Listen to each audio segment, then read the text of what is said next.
Start with protein, because Cicely Williams' patients in Ghana were the textbook case. Protein isn't just muscle-building material, it's structural. One of its jobs is producing albumin, a protein that circulates in your blood and keeps fluid inside your blood vessels through a pressure difference called oncotic pressure. Take away enough dietary protein and albumin levels crash. Fluid leaks out of the bloodstream into surrounding tissue, and you get edema, that swollen, puffy look that had confused doctors for decades because it looked like the opposite of starvation. Kwashiorkor typically appeared right after weaning, when a toddler was pulled off protein-rich breast milk and switched to a starchy, protein-poor porridge to make room for a new infant. Williams published her findings in The Lancet in 1935, and it took the global medical establishment nearly 2 more decades to fully separate Kwashiorkor, a protein deficiency with adequate calories, from marasmus, a deficiency of calories and protein together. Same region, same poverty, 2 entirely different diseases, because the body handles a protein shortage and a total calorie shortage through completely different failure points. Now a shift from protein to fat, because in 1929, 2 researchers named George and Mildred Burr ran an experiment at the University of Minnesota that nobody had bothered to try before. They fed lab rats a diet with 0 fat at all, assuming, like most scientists at the time, that fat was just stored energy, replaceable with sugar. The rats didn't just get thin. Their tails and paws developed scaly, weeping lesions. Their growth stalled, and the females became infertile. The Burrs had discovered essential fatty acids, specifically linoleic acid, compounds your body cannot manufacture from anything else and must get directly from food, because they're required to build the membrane around every single cell in your body. Fast forward to the 1970s, when hospitals began keeping critically ill patients alive purely through intravenous nutrition, and doctors started seeing the exact same scaly skin and impaired healing in human patients fed fat-free for solutions. Biochemist Ralph Holman developed a blood test, the trene to tetrane ratio, specifically to catch this deficiency before it became visible, because by the time the skin changed, the cell membranes throughout the entire body had already been quietly malfunctioning for weeks. Here's the thing about vitamins that most people get backwards. They assume any vitamin shortfall shows up slowly. Vitamin K deficiency proves the opposite. Vitamin K activates several of the proteins your liver uses to make blood clot, and newborn babies are born with almost none of it, because it barely crosses the placenta and breast milk contains very little.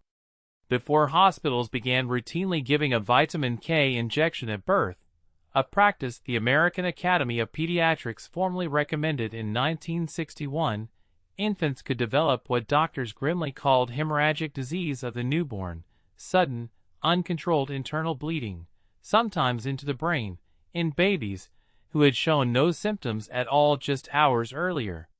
One missing vitamin, invisible until the exact moment a blood vessel needed to seal itself and simply couldn't.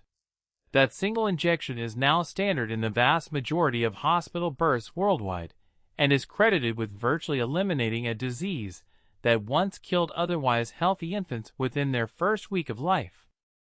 Move from a vitamin to a mineral, and you land in Shiraz, Iran, in 1958, where a physician named Ananda Prasad was examining a 21-year-old man who looked, physically, like a child of 10. Stunted growth, underdeveloped genitals, anemia, and a habit, common among the region's poor, of eating clay, a condition called geophagia. Prasad noticed these patients ate almost exclusively unleavened flatbread, heavy in a compound called phytate, which binds tightly to zinc in the gut and drags it out of the body unabsorbed. Zinc, it turns out, is a cofactor for over 300 enzymes in the human body, involved in everything from wound healing to the growth hormones that trigger puberty. Prasad's follow-up studies in Egypt confirmed the pattern in over 1,000 similar cases, and when he supplemented these patients with zinc, growth resumed and puberty finally arrived, sometimes in men already in their 20s. Here's where it gets interesting. The clay eating wasn't the cause, it was the body's own desperate, misguided instinct trying to find minerals it couldn't get from its actual food. Now, carbohydrates are a strange one, because unlike protein, fat, or most vitamins, your body doesn't strictly require dietary carbohydrate at all. It can manufacture glucose from other sources. But in 1928, Arctic explorer Vilhjalmur Stefansson decided to prove, in front of a team of skeptical scientists at New York's Bellevue Hospital, that a human being could live for an entire year eating nothing but meat and fat, the way Inuit communities he'd lived among did. He and a colleague were monitored daily for 12 months. They didn't die. They didn't even get sick, as long as they ate the fat along with the meat. Stefansson already knew why, from bitter experience. Years earlier, stranded with only lean rabbit meat and almost no fat, he developed a condition trappers called rabbit starvation, diarrhea, headaches, and a strange, gnawing hunger that no amount of lean meat could satisfy, because the liver can only convert so much pure protein into energy before it becomes toxic. Cut carbohydrate to zero and your body slides into ketosis, burning fat for fuel instead. And it turns out that's survivable indefinitely, but only if fat intake is high enough to carry the load carbohydrate normally would have. Water deficiency sounds almost too obvious to need its own section, until you look at the numbers from the summer of 2003, when a heatwave swept across Europe and killed an estimated 70,000 people, disproportionately the elderly, most of them dying not from heat itself but from dehydration cascading into kidney failure and cardiovascular collapse. Your blood is roughly half water by volume, and when that volume drops, your heart has to work harder to push the same amount of oxygen through thicker, more concentrated blood, while your kidneys, sensing the shortage, aggressively conserve water at the cost of properly filtering waste. Older adults are especially vulnerable because the thirst sensation itself, triggered by receptors in the hypothalamus, becomes measurably less sensitive with age, meaning the body's own warning system quietly stops sounding the alarm exactly when the danger increases. That 2003 heatwave became a turning point for European public health policy, leading directly to hydration and heat warning systems now standard across the continent. But here's what nobody tells you about fiber.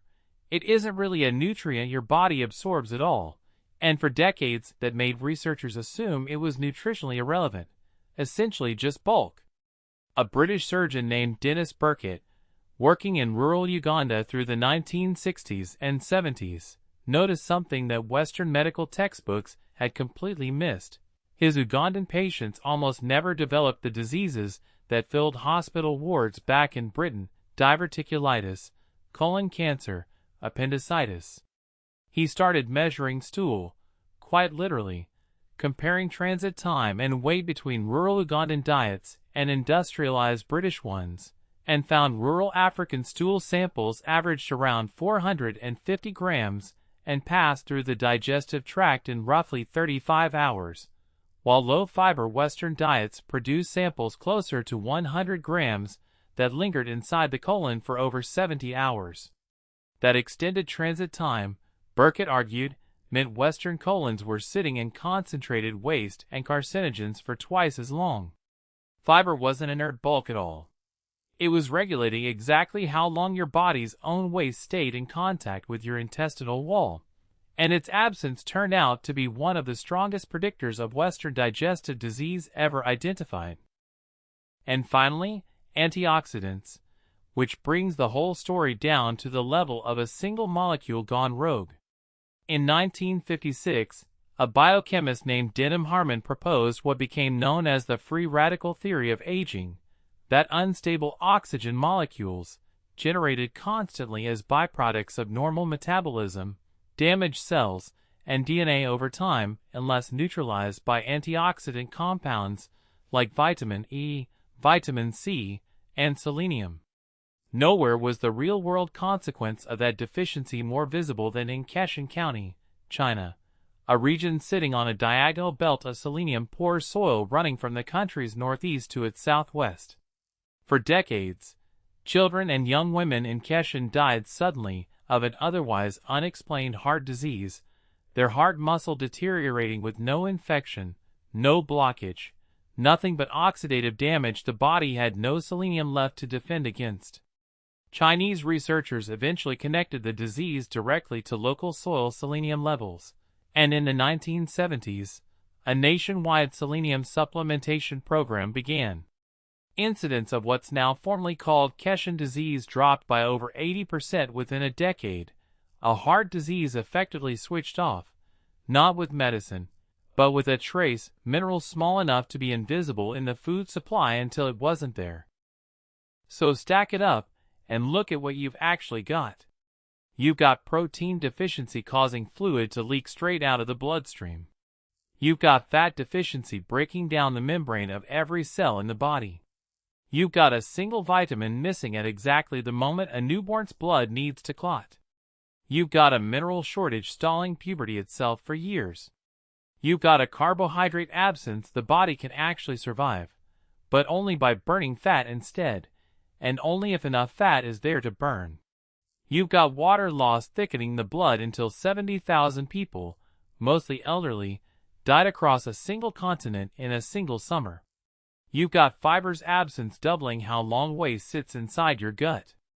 And you've got a trace mineral so small it's measured in micrograms, capable of switching a fatal heart disease on or off across an entire province.